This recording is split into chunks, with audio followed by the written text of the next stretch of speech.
सब परेशान है, मेरा भाग्य बड़ा दुखद है, मेरे भाग्य में क्या लिख गया, जैसे लोग चल पूरा जीवन हो गया दुख भोगते हुए। ये गोस्वामी जी कह रहे, तुम मेरी बात पर विश्वास करो, इसी विश्वास से प्रेम प्रकट हो जाएगा।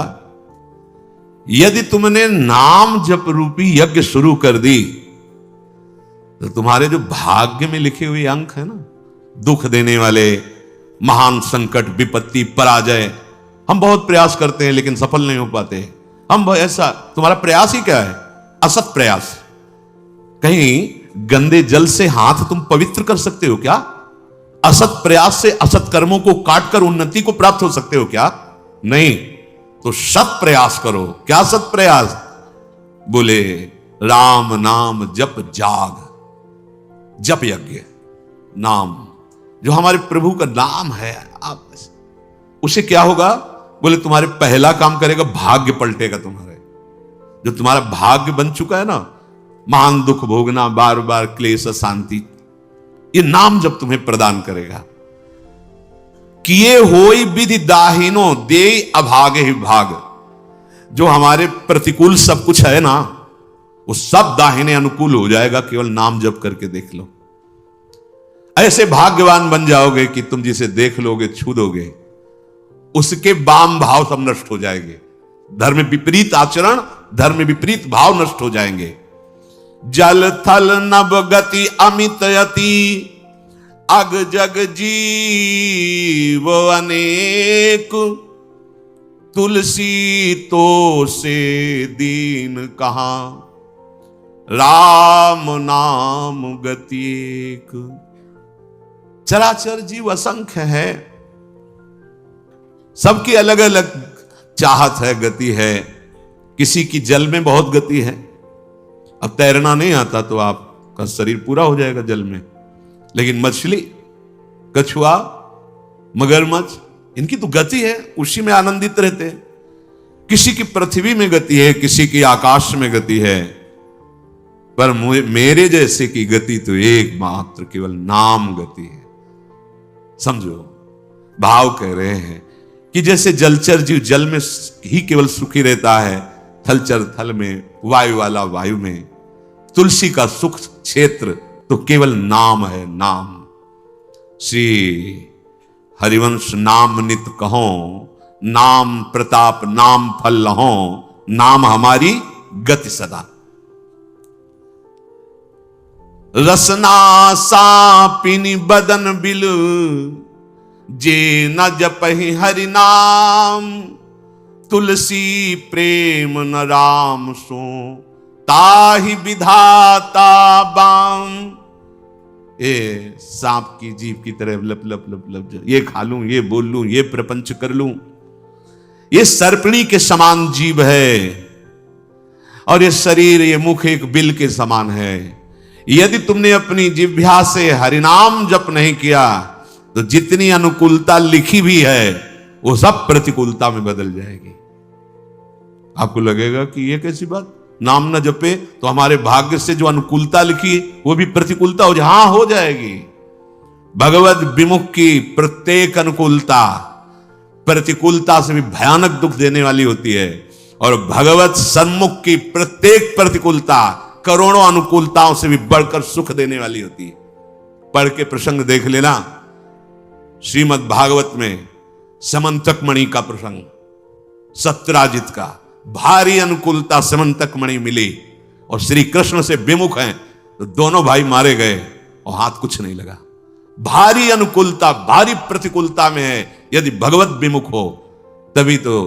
जिसको लगता है कि मैंने जीवन में बहुत कुछ प्राप्त किया, यश, मान, सम्मान, प्रतिष्ठा, रुपया, पैसा, ये क्या है, क्या है?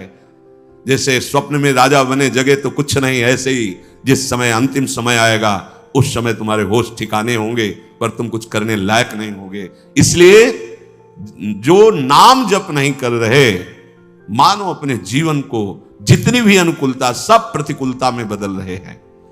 ही फाटहु फूटहु नयन, कैसी अद्भुत भक्ति है, प्रीति है महापुरुषों के हृदय में।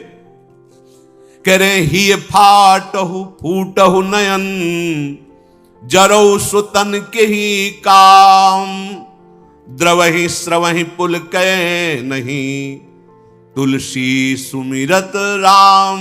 हट जाए ऐसा हृदय जो प्रभु के नाम का स्मरण करते हुए आनंद नहीं आ रहा, रोमांच नहीं हो रहा। प्रभु की नाम महिमा, प्रभु का रूप, प्रभु की लीला सुनकर तुम्हारा हृदय आनंदित नहीं, फट जाना चाहिए हृदय। किस काम का? फूटहु नयन, फूट जाए नेत्र ऐसे जिनसे भगवान नाम लेकर के आंसू ना निकले। हम प्रभु की चर्चा सुने, अपने प्राणाधार प्रभु की बात करें और हमारी आंखें सुखी हों, कपोल भींगे ना। क्या जीवन! ही फाटहु फूटहु नयन, रसना कटो जो अनरटो, निरख यानी फुटो नयन।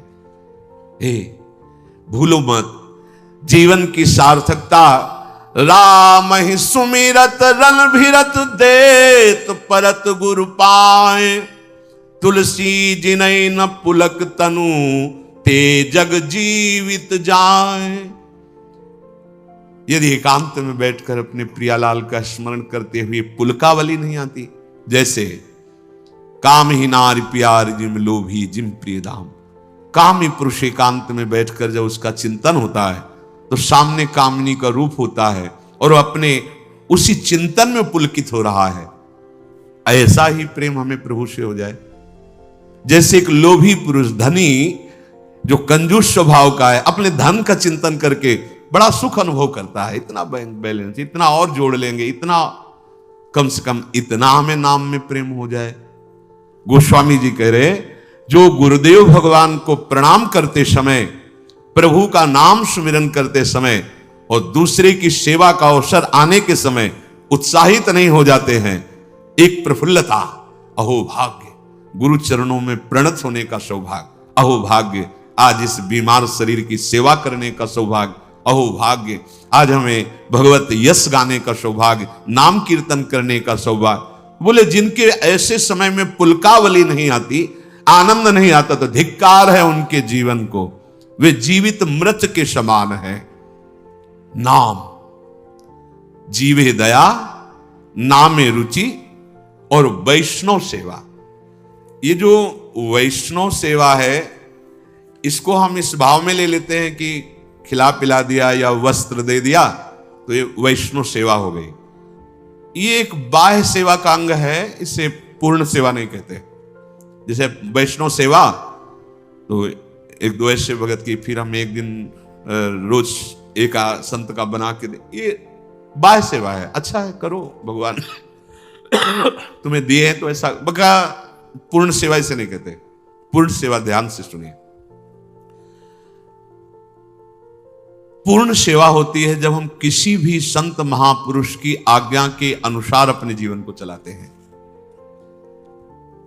अगर हमारा संग अच्छा, वो संग केवल मनुष्य शरीर का ही नहीं, वो वस्तु का हो सकता है, वो स्थान का हो सकता है, खान पान का हो सकता है, साहित्य का हो सकता है, दृश्य का हो सकता है, इंद्रियों का हो सकता है, अच्छा या बुरा संग। वैष्णव सेवा का तात्पर्य है किसी एक महापुरुष के वचनों को अपने जीवन का आदर्श मानकर इन सब संगों का त्याग कर दे, उसे सत्संग कहते हैं। क्या संग? वस्तु, खान पान, स्थान, साहित्य, दृश्य, इंद्रिय चेष्टा, जो हमें प्रभु से विमुख कर दे, वो वस्तु, वो खान पान, वो दृश्य, वो साहित्य, वो संग, वो स्थान, वो बुरा है, वो असत संग है। वो कोई भी हो, किसी भी वेश में हो, बहुत ध्यान से देखना। वैष्णव सेवा का तात्पर्य है किसी भी महापुरुष के, उसके वचनों के अनुसार, क्योंकि हम सबके वचन तो एक साथ पालन नहीं कर सकते, तो किसी एक महापुरुष को अपना आदर्श प्रत्येक उपासक मानता है। एक जीवन में आदर्श महापुरुष होते हैं। जैसे सन्यास मार्ग में चले तो पूज्यपाद सिवड़िया बाबा जी, सबकी सुनना है, पर साथ में जैसे औषधि रखी जाती है, ऐसे पूज्यपाद उड़िया बाबा के उपदेश नामक ग्रंथ जीवन में साथ रहा है। ब्रह्मचर्य से लेकर सन्यास मार्ग तक जीवन, कहीं भी तो वो तत्काल सिद्धांत उसको सामने नहीं, गलत, बाबा ने सब बाबा के वचन। और जब भक्ति मार्ग में कदम उठा तो पूज्य भाई से ही श्री हनुमान प्रसाद पोद्दार जी महाराज, आदर्श, एक भी शब्द का आज तक कोई संशय नहीं। भाई जी के वचन पूज्य पादुड़िया बाबा, और जब नित्य विहार रस तो पूज्य सदगुरुदेव भगवान। एक भी आचरण, एक भी सेकंड के लिए विश्ववर संग्रह, कहीं कोई शास्त्र प्रतिकूल आचरण नहीं। मेरे गुरुदेव हैं इसलिए कह रहा हूं, ऐसा नहीं। भगवत कृपा से बचपन से बड़े बड़े संतों का संग हुआ।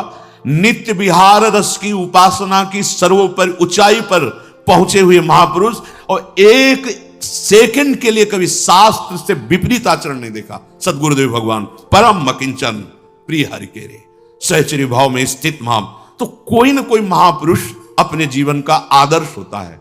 सबसे बड़ी वैष्णव सेवा, किसी भी महापुरुष को अपने जीवन का आदर्श बनाकर उनकी आज्ञा के अनुसार चलना। इस कसौटी पर कस के देखिए, या तब वैष्णव सेवा मानी जाएगी। कोई भी स्थान, खान पान, साहित्य, दृश्य, इंद्रियों की चेष्टा, जो मुझे किसी भी आदर्श जिसको हमने माना महापुरुष उसके विपरीत ले जाए, वो सब कुसंग। चाहे वो वस्तु, व्यक्ति, स्थान, ग्रंथ, पंथ, कुछ भी हो, जो आदेश मिला है गुरुजनों उसके अनुसार, जिस वस्तु के सेवन से, जिस व्यक्ति के संग से, जिसके पढ़ने से, जिसके देखने से, जिससे व्यवहार करने से हमें प्रभु की याद बढ़ रही है और अपने आदर्श महापुरुष की आज्ञा पालन हो रही है, बस ये हमारा सत्संग हो रहा है, ये हमारा साधु संग हो रहा है।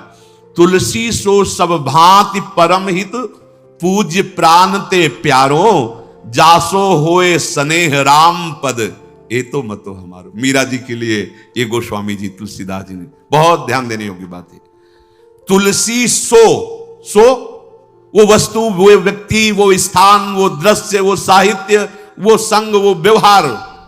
तुलसी सो सब भांति परम हित, पूज्य प्राण ते प्यारो, जासो होए स्नेह राम पद, ये तो बतो। जिस वस्तु के सेवन से, जिसके संग से, जिसके पठन से हमें प्रभु से प्यार हो जाए, स्नेह राम पद, ये तो यही सबसे बड़ा संग। हम कुसंग का मतलब केवल व्यक्ति का संग समझते हैं, नहीं। हर वस्तु, व्यक्ति, स्थान, वो जिसके संग से हमारे प्रभु प्रीति छूटे, प्रभु का स्मरण छूटे, हमारे गुरुजनों का आदर्श छूटे, जो हमें आज्ञा करी, वो कुसंग है। उसका सर्वतो भाव त्याग कर देना चाहिए। यदि बड़े से बड़ा अपमान, बहुत ध्यान देना, बहुत अमृतमयी बात है, बड़े से बड़ा अपमान, बड़े से बड़ा दुख तुम्हें भगवान की याद में डुबो दिया, तो धन्य है वो अपमान और धन्य है वो दुख, और धिक्कार है उस सम्मान और सुख को जिसने भगवान की विस्मृति करा दी। बात पकड़ो। तुलसी सो सब भांति परम हित, पूज्य प्राण ते प्यारो, वही प्राणों से प्यारा। मनो भयानक दुख है, लेकिन राधा राधा राधा तो बलिहार है इस दुख की, जो राधा राधा रटा रहा है। बलिहार है उस तिरस्कार, अपमान, निंदा की, जिसने मुझे भगवान का मार्ग दे दिया, और धिक्कार है उस सम्मान और दुलार और उस प्यार को, जिसने प्रभु से विमुख करके भोगों में फंसा दिया। बात को समझो। साधु सेवा या गुरु सेवा या वैष्णव सेवा का अर्थ क्या है? उनकी आज्ञा पर चलना, और उनकी आज्ञा से हमें कोई गिरा दे, वो कोई भी हो। आप कहां सतबार महेशु, तजो न नारद कर उपदेशु। यह है साधु सेवा, यह है वैष्णव सेवा। यदि बड़ा से बड़ा दुख हमें हमारे प्रभु हरि के चरणों में बैठाल दे, तो इससे बड़ा सुख क्या हो सकता है? और सच्ची मानो, ये दुख ही एक औषधि ऐसी है जो एक रास्ता खोलती है हरि का, लेकिन माया ऐसे बंद रखती है और इधर ही भटकाती है। जब हर जगह ठोकर मिलती है, तब उसे अपने उस यार की याद आती, कोई है जो अहतुकी प्यार करने वाला है। तो कौन है? वो हरि है, वो कृष्ण है। देख लो, जब चिंतामणि की ठोकर लगी तो बिल्व मंगलाचार्य बन गए। हाँ, जहां आसक्ति होती है और वहां अपमान और तिरस्कार मिलता है, तो हरि का दरवाजा खुल जाता है। आ जाओ मेरे पास। कितने कृपालु है। मुझे हृदय से उस परिस्थिति का, उस दुख का, उस अपमान का स्वागत करना है जो मुझे प्रभु की याद में डुबो दे। संसार का बड़ा सा बड़ा सम्मान, भोग वैभव जो मुझे प्रभु से अलग कर दे, तो जरऊ सो संपत्ति सदन सुख, सुहृद मातु पितु भाई, सन्मुख होत जो राम पद करे न सहस सहाय। आग लगे ऐसी संपत्ति में, ऐसे सम्मान में, ऐसे पद में और ऐसे प्यार दुलार में, चाहे वो कोई भी हो, जो मुझे मेरे भगवान से विमुख कर दे, तो आग लगे ऐसे संबंध में। जरऊ सो संपत्ति सदन सुख, भारी से भारी संपत्ति, भारी से भारी गृह सुख, और सुहृद मातु पितु भाई। प्रहलाद जी पिताश्री कह के साष्टांग प्रणाम किए थे हिरण्यकश्यप को। जब वो हरि का द्रोह करने लगे तो दैत्यराज कह के संबोधन किया, दैत्यराज, बिल्कुल भय नहीं। और चरणों में मस्तक रखने वाले भरत जी ने उन्हीं माता कैकेयी को जब देखा कि हमारे प्राणाराध्य भगवान राम के 14 वर्ष वनवास का वरदान मांगा और मुझे राज्य, तो कहा पापिनी आज के बाद तेरा मुख नहीं देखेंगे। प्रणाम करके पैर छूकर सभा में बैठते थे विभीषण जी।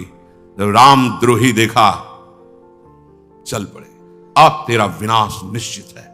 और ललकार करके समरांगण में युद्ध किया, रामादल की तरफ से रावण से युद्ध किया। नीच पापी, ऐसे शब्दों का संबोधन किया जो विश्व प्रतापी रावण विभीषण जी ने से। परम पूज्य गुरुदेव का पद होता है। जब वामन भगवान के समर्पण के लिए रोक दिया तो गुरुदेव की बात छोड़ दी और भगवान की बात को तजु। पिता प्रहलाद विभीषण बंधु भरत महातारी, गुरु बल तजु कंत ब्रज बनितन भी मुद मंगल। जरऊ सो संपत्ति सदन। इस बात को अंदर समझो।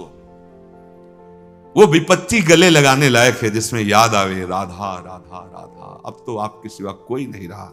बलिहारी है उस परिस्थिति की और उस विपत्ति की जिन्हें मुझे प्रियाजू का बना दिया, जिसने मुझे राधा नाम रटने का सौभाग्य प्रदान किया। और धिक्कार है उस सुख को, उस भोग को, उस पद को, उस सुहृद संबंधियों को जिनसे मैं भगवान से विमुख हो जाऊं, भगवत विस्मरण हो जाए, जो प्रभु से अलग कर दे।